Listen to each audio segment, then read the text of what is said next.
Et si le monde se levait aussi à l'ouest, la nouvelle dynamique mondiale? C'est le thème retenu cette année pour les traditionnelles rencontres économiques du Cercle des économistes, qui se tiennent comme chaque année évidemment le premier week-end de juillet à Aix-en-Provence. Et Lionel Fontanier, cette année, vous dirigerez une table ronde, une session s'intitulant Comment nourrir la planète. Alors quand on parle de nourriture, de nourrir, on parle automatiquement population mondiale.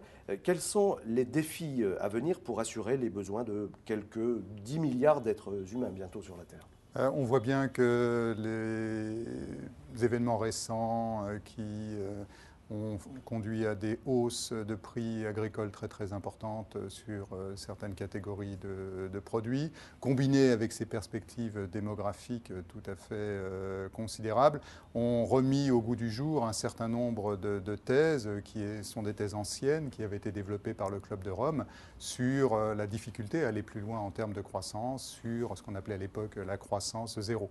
Alors quels sont les éléments qu'il faut mettre sur la table pour analyser ces sujets? C'est tout d'abord l'offre. Combien peut-on offrir? Et donc combien peut-on offrir? Ça dépend tout d'abord des surfaces dont on dispose pour cultiver. Et on voit là qu'il y a une tension entre les surfaces qui vont être utilisées pour l'agriculture, les surfaces qui vont être utilisées pour l'urbanisation et les surfaces que l'on doit préserver pour la forêt, qui est le poumon de notre planète. Et en même temps, au sein de l'agriculture, il y a une deuxième tension qui est la surface utilisée pour l'agriculture qui va nourrir les humains et la surface qui va être utilisée pour les autres usages, les biocarburants, les productions végétales qui vont servir de substitut à d'autres matières premières dans l'industrie elle-même. Et donc c'est l'ensemble de ces tensions qu'il va falloir soulager. Il va falloir soulager avec le progrès technique. Et le progrès technique, ça passe en partie par les OGM, qui seront un thème évidemment très très important de nos débats, mais par également beaucoup d'autres éléments, comme l'irrigation par exemple, et tout un ensemble de progrès techniques qu'il faut prendre en compte. Donc ça c'est l'aspect offre, mais il y a aussi l'aspect demande à prendre en compte. Il faut bien voir que la population mondiale ne fait pas juste grandir, elle s'enrichit. Et quand elle s'enrichit, elle change de consommation alimentaire.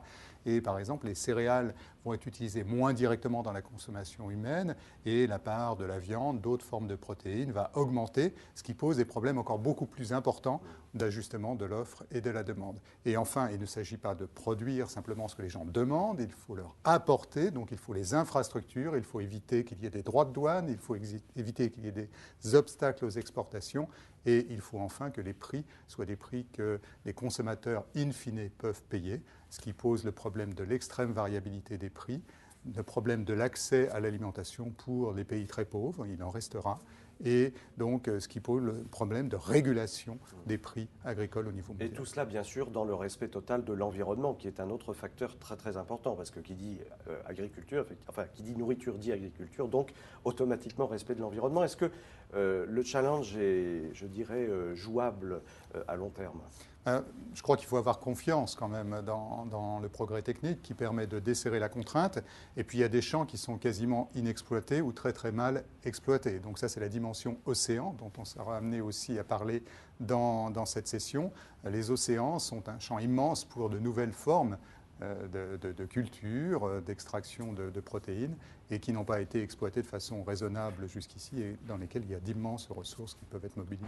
Et tout cela, bien sûr, vous l'évoquiez aussi avec en filigrane la problématique du progrès technique. Et oui, le progrès technique, c'est un élément essentiel de l'équation entre l'offre et la demande. Si on veut pouvoir offrir suffisamment et à un prix raisonnable, il va falloir mettre en œuvre de nouvelles variétés végétales, il va falloir mettre en œuvre de l'irrigation, il va falloir mettre en œuvre de nouvelles techniques de conservation des aliments. Jusqu'ici, l'agriculture, contrairement à ce qu'on pense, a toujours fait des progrès très très importants. Il y a des gains de productivité dans l'agriculture et donc il faut faire le pari que l'on va trouver les bonnes façons pour continuer à faire des gains de productivité de ce type. Alors un programme très alléchant, si je puis dire, évidemment traité par une foultitude d'invités prestigieux. Est-ce qu'on peut citer quelques noms autour de votre session? Je crois évidemment qu'il faut commencer par citer Eric Orsena qui a co-organisé avec moi cette session. Donc doit-on présenter Eric Orsena? Je crois que ça n'est pas la peine. Académicien, prix Goncourt, qui a écrit sur le coton, sur le papier, sur l'eau.